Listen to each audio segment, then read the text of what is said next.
So we have with us former Ambassador Yogesh Gupta, sir, speaking exclusively to Newsx. Sir, thank you so much for talking to us, sir. So this year, as we have seen, this foreign policy has gone through many changes as far as India's foreign policy is concerned.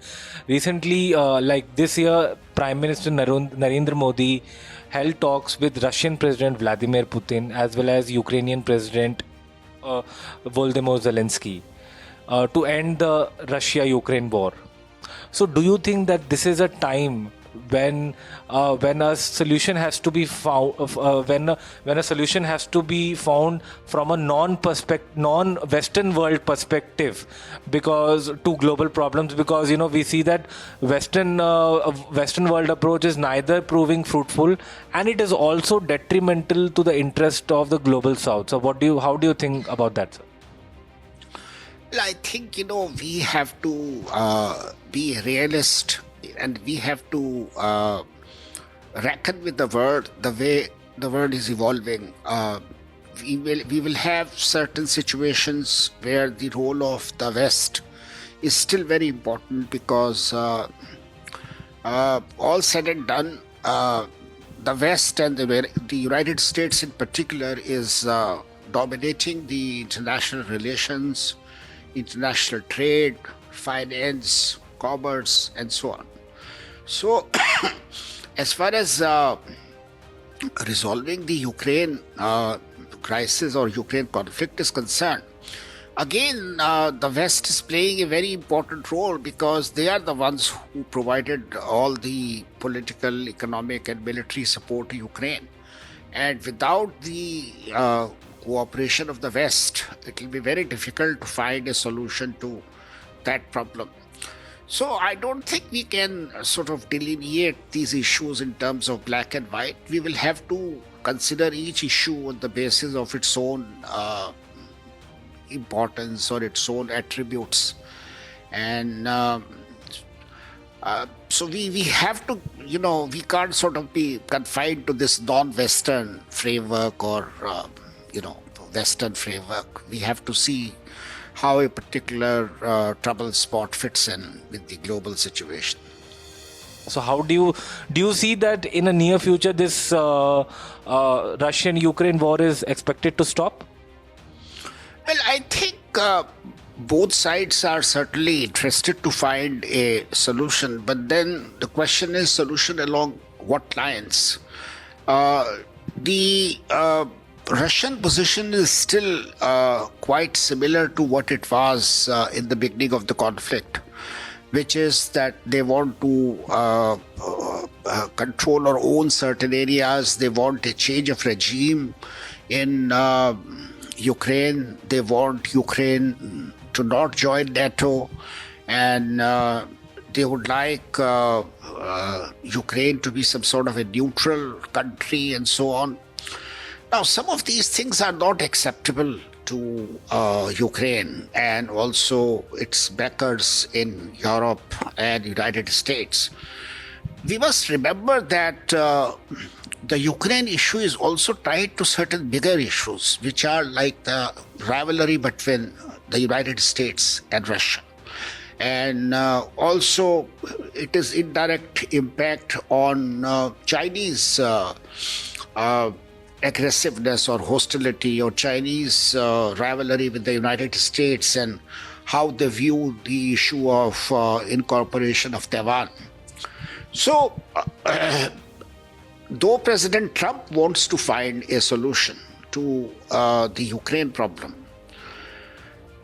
he cannot agree to a solution which totally alienates Europe, which totally angers Europe.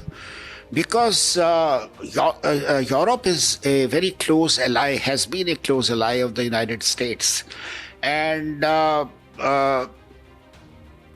besides President Trump, members of his Republican Party and the US establishment at large, they will not like to alienate Europe. So a solution that has the backing or support of the Europe, they have to look for that kind of solution, and that solution will require President Putin to make even more compromises, on the position that he had taken earlier. And I really hope that after President Trump takes power, comes into office on 20th January, they will expedite the negotiations taking place on this question. But it is quite clear that both sides, that is Russia as well as Ukraine, and the other partners like the United States, Europe, each one will have to be flexible to find a solution to this problem. How will be the second innings of Donald Trump as US president will shape the world and India? Trump is a very unknown, unpredictable, person. It is difficult to say what kind of initiatives he will take. But I think broader forces, broader factors governing international relations, those will continue to stay the way they are at the moment. Though, of course, Trump will try to influence them in different ways. I hope that our relations with the United States will be much better than those were with Biden administration, because Biden was under the deep influence of the deep state in the United States, which viewed India's relationship with Russia very negatively, in very negative terms. And I hope that will change, because President Trump looks at Russia very differently than with Biden. So I think that factor should not bother us too much. Similarly, I hope that President Trump will be more sensitive about this issue of the support by the Biden administration to the Khalistanis in United States and Canada. So that is another issue on which I think things will be different. So all in all, I think our relation should be better with President Biden and Prime Minister Modi, and President and President Trump are also very good friends. So I think that should also help in improving our relationship. So I'm quite positive that our relations with the US led by President Trump will be much better. But do you think that in the near future, should Quad become a full-fledged military alliance, or should it remain just an amorphous alliance to keep China at check? What are your views upon it? I think the United States and other countries who are members of Quad basically look at Quad as some sort of an insurance against a more aggressive China. And they feel that this is a forum which brings us together, which enables us to exchange views on how China is behaving itself with respect to the problems of the region, the question of, let's say, security issues in the region, the question of freedom of navigation, the question of freedom to travel, access, mutual access, the issues relating to security, environment, and so on, logistics, supply chains.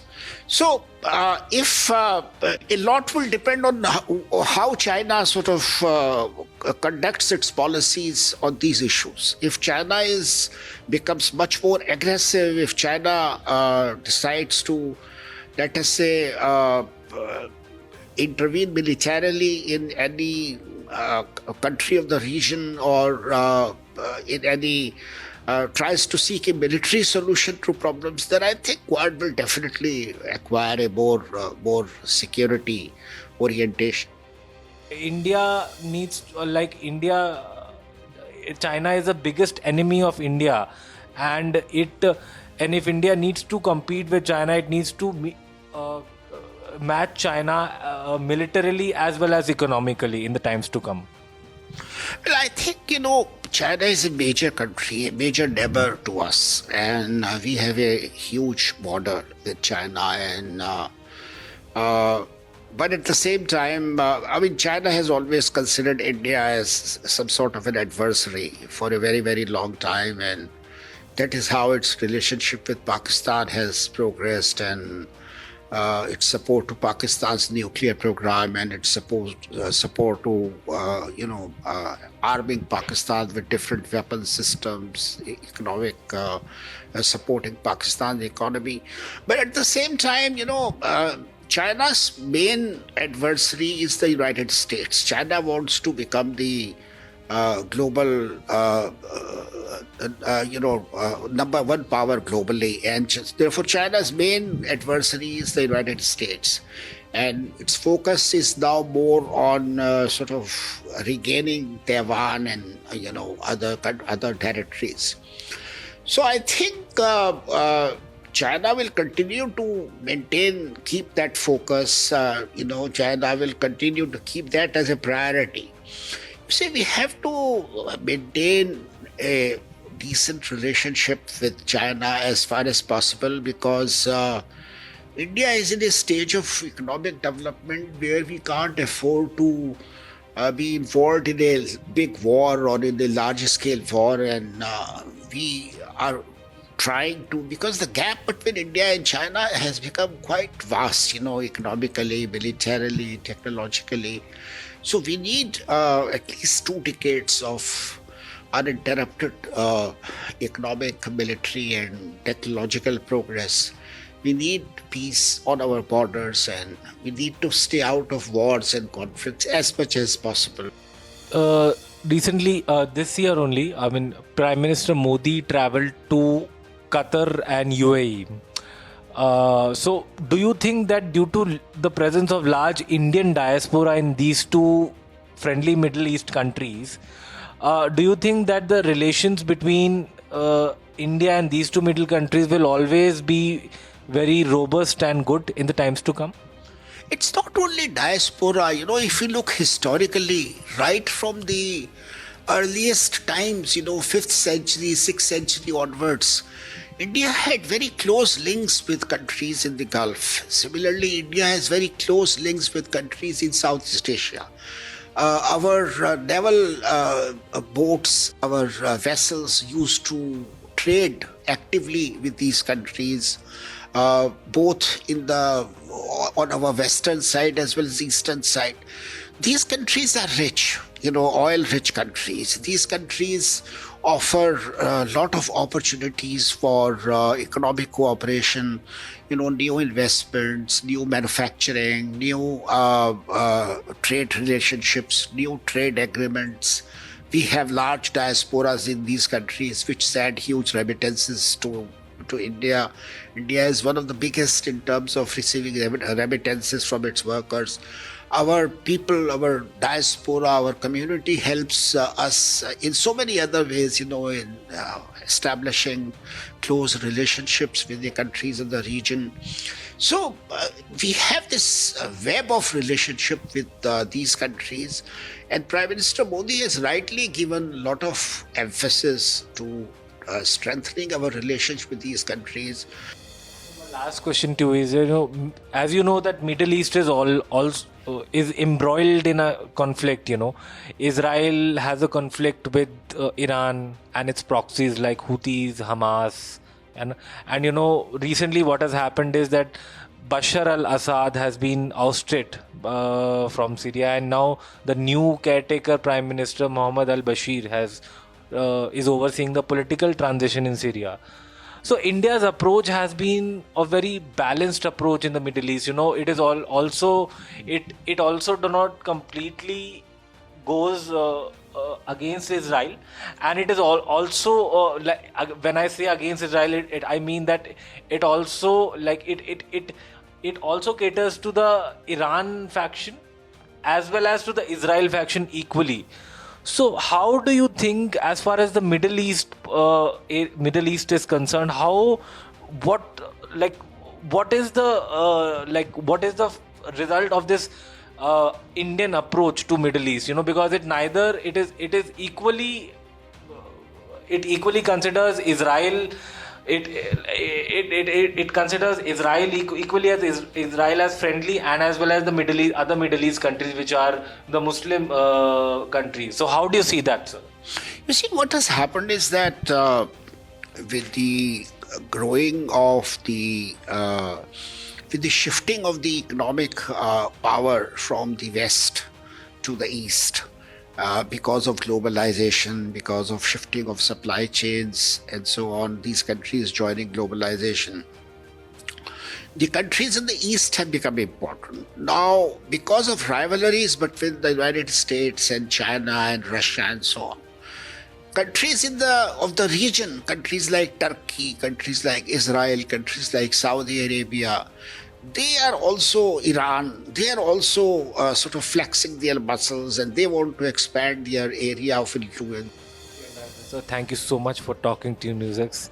So this side Aditya Wadhawan reporting for Newsx, New Delhi.